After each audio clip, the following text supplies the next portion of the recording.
ఈ ప్రాంత చరిత్ర గురించి పవన్ కళ్యాణ్ గారు ఖచ్చితంగా మన భావితరాలకు చెప్పమన్నారు.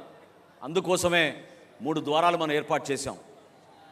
ఎవరు కూడా ఆకలితో ఉండకూడదనే స్ఫూర్తి డొక్కా సీతమ్మ గారిది. అదేవిధంగా పిఠాపురం మహారాజు గారు, రాజా బహదూర్ గారు, ఆయన ఈ ప్రాంతంలో ఆయన చేసిన దానాలు, ఆయన చేసిన త్యాగాలు సమాజానికి ఏ విధంగా ఉపయోగపడ్డారో ఆయన గురించి కూడా మనం ఈ సందర్భంలో గుర్తు చేసుకోవాలి. వీటితో పాటు సత్యలింగం నాయకర్ గారు ఎంతో అద్భుతంగా కాలేజీలు ఏర్పాటు చేసి ప్రతి బిడ్డకి ఒక అద్భుతమైన భవిష్యత్తు ఉండాలని వాళ్ళు చేసిన ఆలోచనల్ని మనందరం కూడా ఈ సందర్భంగా గుర్తు తెచ్చుకోవాలి. అదేవిధంగా మన పోలీస్ శాఖ గతంలో మనకి చుక్కలు చూపించారు. వీళ్ళు ఎక్కడ సభ నిర్వహించాలన్నా మేము పడిన కష్టాలు మామూలు కాదు. ఎన్నిసార్లు మొత్తుకున్నా, ఎన్నిసార్లు పర్మిషన్లు అప్లై చేసినా 12 గంటల ముందు, 14 గంటల ముందు ఒక చీటీ రాసి 9 ముగియాలి మీ సభనని చెప్పి ఆక్షేపణలు కూడా పెట్టేవాళ్ళు.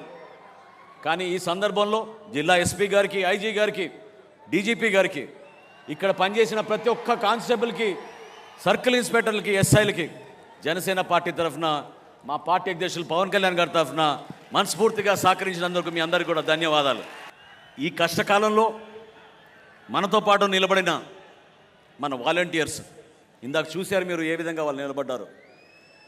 జనసేన పార్టీ ఈరోజు మీటింగ్లు జరుపుకుంటున్నామంటే, ఒక డిసిప్లిన్ విధానంలో జరుపుకుంటున్నామంటే, పాపం వాళ్ళకి గాయాలైనా కూడా, కాళ్ళు బెనికినా కూడా, చేతికి ఫ్రాక్చర్లు అయినా కూడా వాళ్ళు నిలబడి మీకు సేవ చేయాలనే ఆలోచనతో మన వాలంటీర్స్ నిలబడ్డారు. మనస్ఫూర్తిగా వాళ్ళు కూడా ఈ సందర్భంగా పార్టీ అధ్యక్షులు పవన్ కళ్యాణ్ గారి తరఫున, మనందరి తరఫున వారికి ధన్యవాదాలు. ఒక్కసారి చివరిలో మీరందరూ కూడా గుర్తుపెట్టుకోవాల్సింది, స్ఫూర్తి నింపే కొన్ని సంఘటనలు ఉన్నాయి. అమరావతి రైతుల విషయంలో కానివ్వండి, జనవాణి కార్యక్రమం మన విశాఖపట్నంలో జరుపుకున్నప్పుడు ఏ విధంగా పవన్ కళ్యాణ్ గారిని 3 రోజులు నిర్బంధించారో నోవోటెల్ హోటల్లో ఆ రోజు మీకు గుర్తుంది. గోవిందమ్మ అనే తల్లి తన బిడ్డతోటి అక్కడ కూర్చుని ఆ రోజు బీచ్ పైన స్ఫూర్తిదాయకంగా రాత్రంతా నిలబడి మా అన్నని మాత్రం అరెస్ట్ చేయకూడదు, మేము అన్నని కాపాడుకుంటామని ఆ రోజు గోవిందమ్మ నిలబడింది. నిజంగా మీకు మనస్ఫూర్తిగా మీకు నమస్కారాలు. పార్టీని తన బిడ్డతో పోల్చిన ఒక తాపీ మేస్త్రి ఈశ్వర్ గారు 50,000 రూపాయలు ఇచ్చారు ఆ రోజు ఇప్పటం సభకి. ఆయన ఒక దాతగా, ఒక స్ఫూర్తిదాయకమైన దాతగా నిలబడ్డాడు. ఈశ్వర్ గారిని మనం ఎప్పుడూ మర్చిపోలేం. ఎందుకంటే పార్టీ ఇంత దూర ప్రయాణం చేయగలిగామంటే, నేను పవన్ కళ్యాణ్ గారితో పాటు ప్రతిరోజు నేను దాదాపు నడిచాను కాబట్టి నాకు తెలుసు. ప్రతిసారి సొంత డబ్బులు ఆయన ఇచ్చారు. పార్టీ కార్యక్రమం ఏదన్నా కూడా మన జన సైనికుల కోసం, చివరికి సభ్యత్వం విషయంలో కూడా పవన్ కళ్యాణ్ గారు నిధులు ఇచ్చేవాళ్ళు.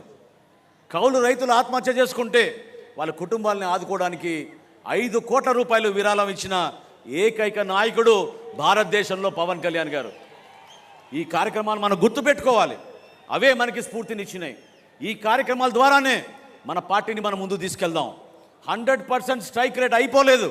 100% స్ట్రైక్ రేట్ రాబోయే స్థానిక సంస్థల ఎన్నికల్లో కూడా మనం అది తీసుకురావాలి. ప్రతి ఎంపీటీసీ గెలవాలి, ప్రతి జెడ్పీటీసీ గెలవాలి, ప్రతి కౌన్సిలర్ గెలవాలి. కూటమి విజయం సాధించే విధంగా మన అందరం కూడా మనస్ఫూర్తిగా చేయాలి. చివరిలో రేపటి రోజున పవన్ కళ్యాణ్ గారి కోరికది, మీరందరూ కూడా నిలబడతారని ఆశిస్తున్నాను.